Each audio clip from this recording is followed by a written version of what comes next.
कुछ देर पहले हमारे ध्यान में एक मामला आया कि कार्डियोलॉजी विभाग में इलाज के दौरान एक व्यक्ति की मृत्यु हुई है।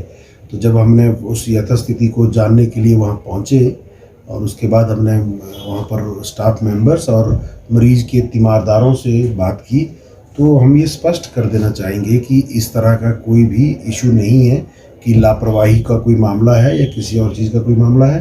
केवल और केवल आपसी जो है वो दुर्व्यवहार, ऐसा इस तरह के आरोप प्रत्यारोप दोनों पक्षों से एक दूसरे के प्रति लगाए गए हैं, जो मैं समझता हूँ कि कहीं ना कहीं गैप ऑफ कम्युनिकेशन की वजह से हुआ है। और ये मरीज जो हैं वो इलाज के दौरान इनको मतलब बहुत गंभीर समस्या इनको रही। इनका 90% से ज़्यादा जो मुख्य धमनी जो हार्ट को ब्लड सप्लाई करती है वो ब्लॉक थी।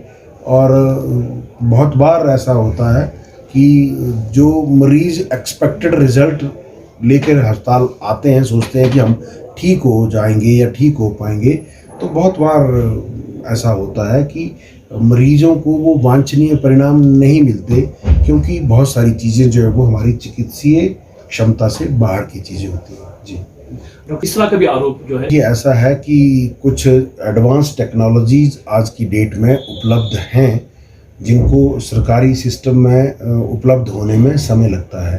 तो इनके जो क्लॉट था, जो जिस वजह से ब्लॉकेज थी हार्ट की नस में, वह एक बहुत सख्त क्लॉट था। वैसी स्थिति में उनको निकालने और ठीक करने के लिए एक इक्विपमेंट है जिसको OCT कहा जाता है, उसकी आवश्यकता है। तो वो OCT इक्विपमेंट हमारे संस्थान में अभी उपलब्ध नहीं है।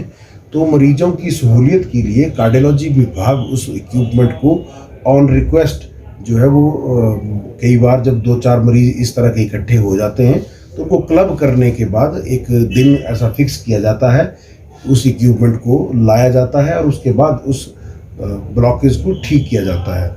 तो इस तरह का ये मामला था। इसका क्लॉट जो है वो बहुत सख्त था, जिसको निकालने के लिए OCT मशीन की आवश्यकता थी। तो वो OCT मशीन का जो डे था वो आज हमें मंडे को ही लिए, हमें यहाँ पर हमारे पास वो मशीन आई। आज हमने ट्यूसडे को उसको ट्यूसडे के बाद उसको यहाँ पर प्रोसीजर रखा गया था। इसके अतिरिक्त इसमें एक और चीज़ होती है कि प्रत्येक मरीज जो भी अस्पताल में मेडिकल कॉलेज में इलाज के लिए आता है, वो डेज़ के हिसाब से उनका ट्रीटमेंट चलता है। देखिए, इमरजेंसी एक अलग चीज़ होती है। इमरजेंसी में मरीज़ का इलाज तुरंत किया। दुश्मन देश में भी अगर आप जाएं, अगर वहाँ आपको कोई मेडिकल इमरजेंसी कोई पड़ती है, तो वहाँ के डॉक्टर आपका इलाज आपकी बीमारी के, आपकी ज़रूरत के हिसाब से करेंगे, ना कि आपकी राष्ट्र की भावना से। जब इस तरह की समस्या कभी भी उत्पन्न होती है तो जाहिर सी बात है, इस पर हमें अपने सिस्टम की जांच के लिए तो हमें निगरानी के लिए कमेटियां बिठा के उसकी जांच तो करनी ही पड़ती है। इसके अतिरिक्त मैं ये आप लोगों को ये स्पष्ट कर देना चाहूँगा कि मरीज के अटेंडेंट के द्वारा जो शिकायत हमारे पास लिखित तौर पर आएगी, क्योंकि अभी मौके की ही शिकायत हुई है, तो उस शिकायत पर हम जो है वो उचित नियमानुसार जांच करने के बाद जो कार्रवाई वांछनीय होगी वो की जाएगी। और इसके अतिरिक्त हम समय समय के अंतराल पर अपने स्टाफ मेंबर्स और सब लोगों को, जूनियर्स को, स्टूडेंट्स को, बाकी कलीग्स को एक बात हम हमेशा कहते रहे हैं और हम चाहेंगे कि आप प्रेस के माध्यम से हमारे इस संदेश को सब लोगों तक पहुंचाएं कि अस्पताल में सबसे महत्वपूर्ण कोई चीज़ है तो वो मरीज है। देखिए, सबसे महत्वपूर्ण पेशेंट्स होते हैं। पेशेंट्स हैं तो उनके इलाज के लिए अस्पताल बनते हैं, और उन अस्पतालों को चलाने के लिए डॉक्टर्स की, हमारी स्टाफ मेंबर्स की ज़रूरत पड़ती है। तो कतई ये संशय हम अपने मन में ना पाल लें। खासकर स्वास्थ्य कर्मियों को मैं ये संदेश देना चाहूँगा कि हम किसी पे एहसान कर रहे हैं। हम किसी पे कोई एहसान नहीं कर रहे हैं, बल्कि लोगों की बीमारियां के इलाज के लिए हमारी ज़रूरत पड़ती है और हम अपने आप को कृतज्ञ समझते हैं। परिजनों का ये भी जिस तरह लगा कि डॉक्टर आपके ऊपर विश्वास, लोग आपके ऊपर विश्वास करते हैं, पर देखा गया है सर, ये देखा गया है कि डॉक्टर द्वारा जो दुर्व्यवहार यहाँ पर किया जाता है। कुछ दिन पहले की अगर बात करें, MRI की अगर वहाँ पर बात करें, तो सुबह से एक लेडी वहाँ पर बैठी थी, पर्ची देख के उससे बाहर भगा दिया था। तो इस तरह का दुर्व्यवहार यहाँ पर किया जाता है। आपको क्या लगता है कि पेशेंट जो आता है वो एक विश्वास के साथ आता है और डॉक्टर जो भगवान दूसरा रूप यहाँ पर मानते हैं, तो किस तरह से चीजें देखते हैं? तो क्या ऐसा होना चाहिए या नहीं? व्यवहार को लेकर तो हम अपने स्तर पर बहुत सख्ती से हम ये कहते रहे हैं कि आप किसी का काम करें ना करें, किसी के साथ दुर्व्यवहार ना करें। इस वाले केस में भी केवल और केवल एक घटना है, उसमें भी यही कहा गया है कि हमें इलाज से कोई समस्या नहीं है, इलाज में कोई लापरवाही नहीं हमें लगती, केवल और केवल व्यवहार को लेकर लोगों ने हमारे पास शिकायत दर्ज की है। तो इस बारे में हम स्पष्ट तौर पर अपने स्टाफ मेंबर को दिशा निर्देश जारी करते रहे, आगे भी जारी करेंगे, आप भी जारी करेंगे कि व्यवहार से संबंधित कोई भी शिकायत जो है उसके लिए हम जीरो टॉलरेंस पॉलिसी अपनाएंगे, ताकि कोई भी व्यक्ति दुर्व्यवहार का शिकार ना हो। देखिए, ये मरीज की चॉइस होती है कि उसको कहाँ इलाज करवाना है। हम हमेशा लोगों को ये कहते हैं कि आप जान जा सकती है, उस तरह की कोई समस्या होती है तो उनका इमरजेंसी में तुरंत इलाज किया जाता है। कुछ केसेस मॉडरेट सीवियरिटी के होते हैं जिनको वेट करके हम प्लानिंग के साथ उनको ट्रीट करते हैं। तो ये उस तरह का एक केस था। दुर्भाग्यवश इलाज के दौरान इनकी मृत्यु हुई है, जिसके लिए हमें भी खेद है और हम इस परिवार के साथ खड़े हैं और उनके लिए मृत व्यक्ति के प्रति अपनी श्रद्धांजलि अर्पित करते हैं और परिवार के प्रति अपनी संवेदनाएं व्यक्त करते हैं। देखिए, ऐसा नहीं है, इस तरह के केसेस हमारे संस्थान में रिपीटेडली और पहले भी होते रहे हैं। और वैसे भी एक बात कहीं, देखिए, माँ के पेट से कोई भी सीख के नहीं आता है।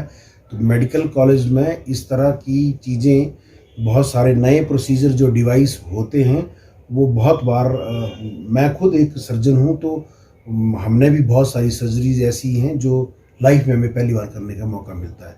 इसका कतई ये अर्थ नहीं है कि हम लापरवाह हैं। देखिए, लापरवाही एक अलग चीज़ होती है। देखिए, किसी की भी निष्ठा पे सवाल उठा देना, एक तरफा सुन के किसी को ऐसा कर देने से बहुत बड़ा नुकसान समाज का होता है। हम स्पष्ट तौर पर आप लोगों के समक्ष ये कहना चाहेंगे कि यहाँ पर प्रतिदिन लगभग 2500 से 3000 मरीज विभिन्न बीमारियों का इलाज करने के लिए आता है। इलाज के दौरान बहुत बार ऐसा कई बार हमें देखने को मिलता है कि कुछ लोग व्यवस्था को लेकर शिकायत करते हैं, कुछ लोग डॉक्टरों के व्यवहार को लेकर शिकायत करते हैं, कुछ स्टाफ मेंबर के व्यवहार को लेकर शिकायत करते हैं।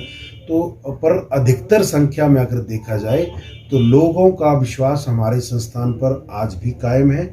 मैं आप लोगों के समक्ष ये आप लोगों से सब आग्रह करना चाहूँगा, प्रेस वालों से, कृपया करके इस तरह की जब भी कोई घटना हो तो पूरी तथ्यों की जानकारी के बाद ही इस तरह की खबरों को चलाएं, क्योंकि लोग भ्रम की स्थिति में आ जाते हैं, फिर लोगों को हम इस व्यवस्था पे विश्वास उठने लगता है। तो ऐसा नहीं है। देखिए, हम सब एक एग्जाम्पल बहुत बार लोगों को देते हैं। क्या कोई टैक्सी वाला चाहेगा कि मैं अपनी गाड़ी से एक्सीडेंट कर दूं या किसी की जान ले लूं? खाना बनाने वाला कभी नहीं चाहेगा कि मैं खाने में जहर मिला दूं या लोग मेरा खाना खा के बीमार हो जाएं। टीचर कभी नहीं चाहता कि मैं अपने बच्चों को पढ़ाऊं वो फेल हो जाएं। उसी तरह डॉक्टर भी कभी नहीं, या स्वास्थ्य कर्मी भी कभी ये नहीं चाहते कि हम जिस भी मरीज़ का इलाज कर रहे हैं उसका नुकसान हो जाए या उसकी हम जान ले लें। तो ये हमारे एथिक्स में है। ये केवल बात मेरी नहीं है, आईजीएमसी की नहीं है, इंडिया की नहीं है, दुनिया के किसी। हम हमेशा लोगों को ये कहते हैं कि आप मर्जी है आपकी, अगर आपने यहाँ इलाज करवाना है या कहीं और इलाज करवाना।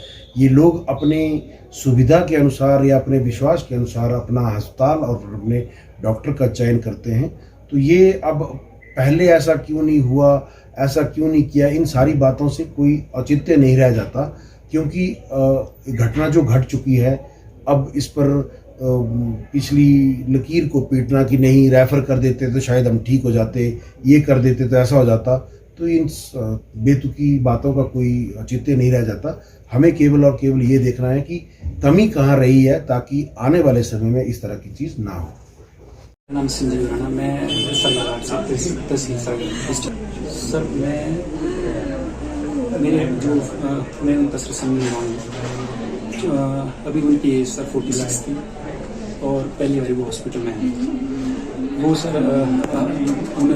जब हम हॉस्पिटल आते उन्हें हार्ट की क्या एंजियोग्राफी हुई, तो हम एक कोई 9-10 दिन हो गए सर। तो उन्होंने कहा कि क्रिटिकल केस है, ये करके स्टंट डलेगा, तो बुधवार को सर। तो 10 दिन हो गए। जब क्रिटिकल केस था तो आप पीजीआई या दिल्ली भेज देते हमें, ठीक है सर। अभी जाके डॉक्टर जनक सर के ऑफिस में हम बैठे थे करके, तो मारवा सर भी थे जिन्होंने ऑपरेट किए।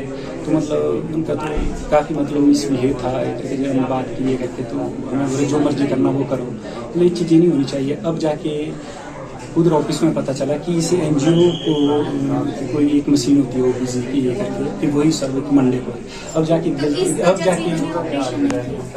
नहीं तो ये ऑपरेशन अगले मतलब जो पिछला ट्यूसडे था ट्यूसडे बुधवार का उस दिन होता है। सर वो ब्लॉकिंग बताई हुई थी इन्होंने यहाँ पे कि ब्लॉकिंग है हार्ट में, तो इसके लिए ऑपरेट करने के लिए कि ये स्टंट भी डल सकता है और ये चीज़ें।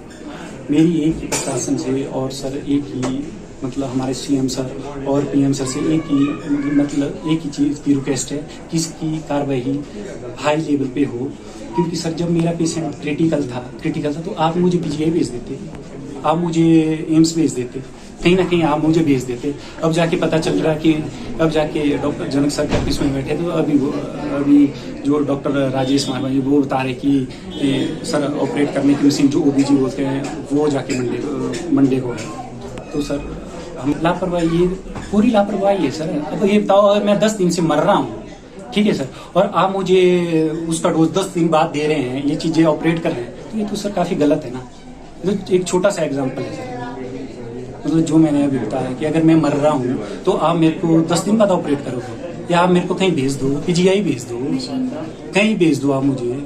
अभी जाके बैठे हुए थे तो अभी जाके सब पता चला, यही चीज़ पता चली कि जो मशीन है वो मंडे को एनजीओ की जो ऑपरेट करने की यूनिवर्सिटी काफ़ी मिसबिहेव था और डॉक्टर राजेश मारवा तो काफ़ी जो हमें तो बोलते हैं जो मर्जी करना वो करो। अभी जाके फिर हमें बैठाया गया है करके उधर कार्डियो के उसमें जहाँ वो कार्डियो के हटे हैं करके, तो उधर जाके उन्होंने माफ़ी मांगी कि मैम ये हाइपर हो गया था।